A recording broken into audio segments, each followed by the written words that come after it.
Guys, what's up? So I'm gonna try to show you guys how to dissect your local river and show you some key points and structures and where to go to help yourself catch more fish and maybe catch bigger ones. Alright, well the first thing you should always start out, especially when you're fishing on a part of a river like this that's kind of the top of a dam or any kind of water that's a little bit more still, you'd be able to find more eddies and stuff. First of all, you want to try to fish the bank, like, you know, the normal kind of stuff, like over here and along here. Any kind of structure you can find, the first thing you want to do is look for structure. Like across the way, you got a wall over here, and if you had a boat maybe, or if you fish on the other side, you'd want to drop stuff along this wall, maybe around that log, all depending on how deep the water is there, which is actually pretty deep because we're on top of a dam right here. And it actually makes the water get a little higher. Over there it's probably about 6, 7, maybe 8 feet over there, and over here in front of me it drops off really quick. It used to drop off a lot more, but the sand got pushed down from the rain. But over here we got maybe a quick drop off to about 7 foot. You can see during the sunlight, you can see right to the bottom. But yeah, you're still going to want to fish the key points like you'd fish a pond, like overhanging trees, anything like that. I would recommend, when you're trying to dissect an area like this, or a new pond or a new river or anything like that, I would suggest using a weedless jig, like a swim jig or a jig, regular jig, and, you know, kind of just cast it out wherever out in the middle out there, and kind of get a readout of how deep the water is. Usually about a ½ ounce to an ounce lure, somewhere around there, will drop about a second to about 2 seconds, a foot to 2 foot per second. And you can get a generalization of how deep the water is. Like out here, it's a good 8 to 10 feet out in the middle, and you want to use weedless jigs. I think that's the best, because there's a lot of hang-ups and stuff like this. There's a lot of trees out there in the middle where the fish like to hang, and it's good to find those areas. So you're going to want to use a jig. I can cast out jigs out here no problem, hit trees and sit there and bounce it in between the trees and get it out. But if you cast anything else out there, you're most likely going to lose your lure. So yeah, I'm going to take a few casts and see if I can get anything. Alright, so I lost my last jig yesterday, so I won't be able to use the jig. So right now I'm just going to toss a spinner bait, black and yellow, and hope I can drop it down pretty far and not get caught up on stuff down there and maybe call out a fish. I'm going to start out with the sideline, the shoreline first, and see what happens.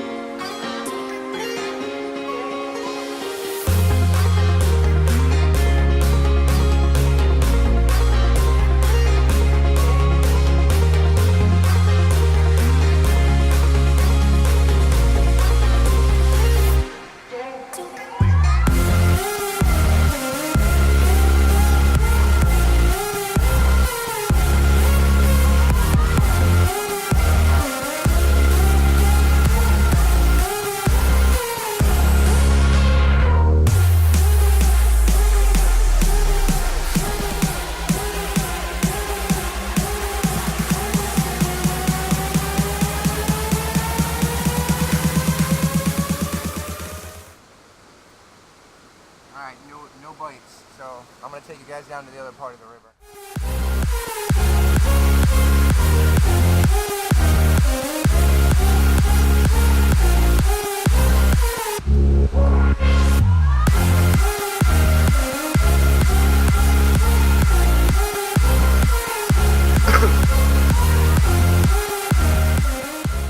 Alright, here's another good example of where you'd want to try when you're walking down the shoreline of a river, pond, or anything like that. Is over here we got some down-hanging trees. They come over the water. I produced some nice 2-pound fish off there before. Down the shoreline you got another tree that overhangs the water. I'm going to try to show you a little bit better right now. So over here you can see this tree I was talking about right here again, overhangs, and it actually touches the water right here. And the water's maybe 3-4 feet deep in some of those points. Over here, you get the tree over here, it's touching the water again. I've actually never produced a fish off there, but I have right here. I caught a 1.5 pounder and maybe one about 2.5 pounds. I didn't weigh it. over here as well. I've seen some nice fish right around this corner. Alright, so let me see if I can get one. Okay, so I just missed a bite on my spinner bait right over here on the spot that I said I never produce a fish from. It wasn't a very big bite, it was probably a small bass. I couldn't get him to bite again. So now I'm going to come over here and show you one other spot. Okay. Crawling through. I just spooked a fish off right there. I could see his the movement from the water. Sometimes they'll sit against this wall right here. When the water gets high from rain, it pushes bass a lot of the times to the shallows and just areas that don't have much current, so slack current and shallow water. But alright, I'm going to try a few casts, see what happens.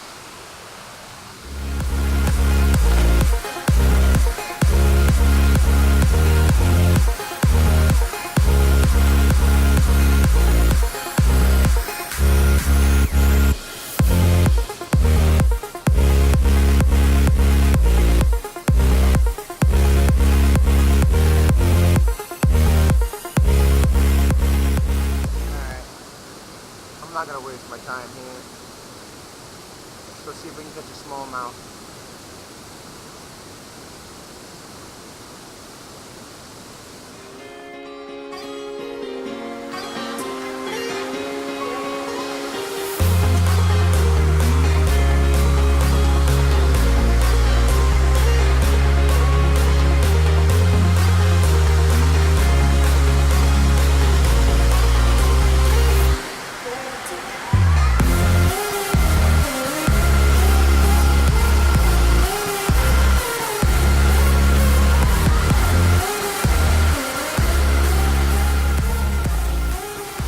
Alright, so this is also another great area for lots of different kinds of fish. Trout, smallmouth, all different kinds of fish. I'll even get some largemouth here too. This water is very, very high in oxygen, and fish love that. So remember that. Also, you want to try to find eddies. Again, slack current. Anything, rocks in the water, logs, they'll all create eddies. So, alright, let's go down here and try to catch a smallmouth.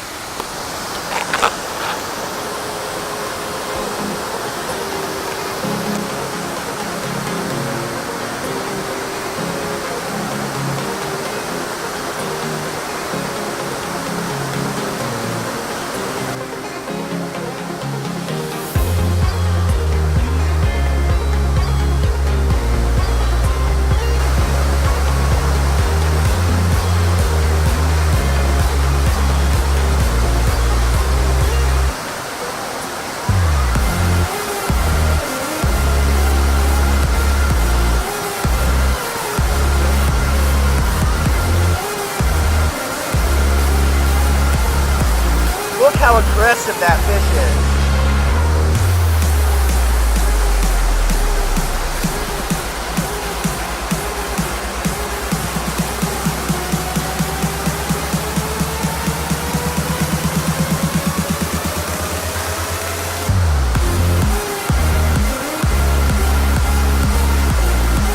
See if I can get another.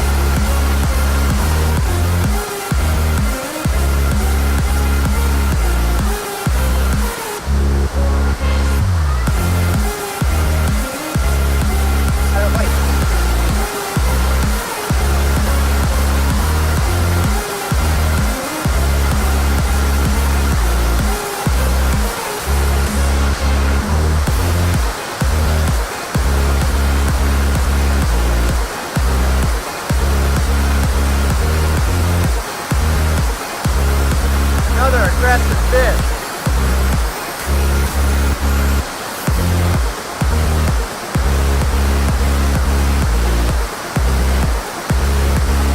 There it goes.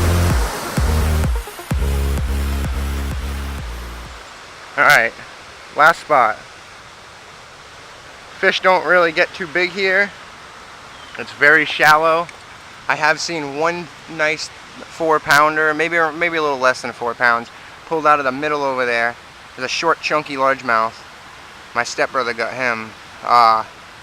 So basically, when you're fishing an area like this, same things that I said earlier. You're gonna want to look for eddies, which is slack current and stuff like that, caused by rocks and logs and sticks and structure and all that. Like right here. Right here is an awesome spot. I mean, this place is very shallow, so it usually holds very small fish, but sometimes you can get some decent little river smallmouth out of here. So back here in the slack current, this whole slack current goes right all through here. The fish actually like to sit in that whole slack current. You can catch them out in this middle current a little bit, and that current out there, but that slack current I found is to be the best. I know that smallmouth and other fish like trout, bass, and all that stuff, they like to hide behind the structure and in the slack tide and wait for food to swim by, float by, and all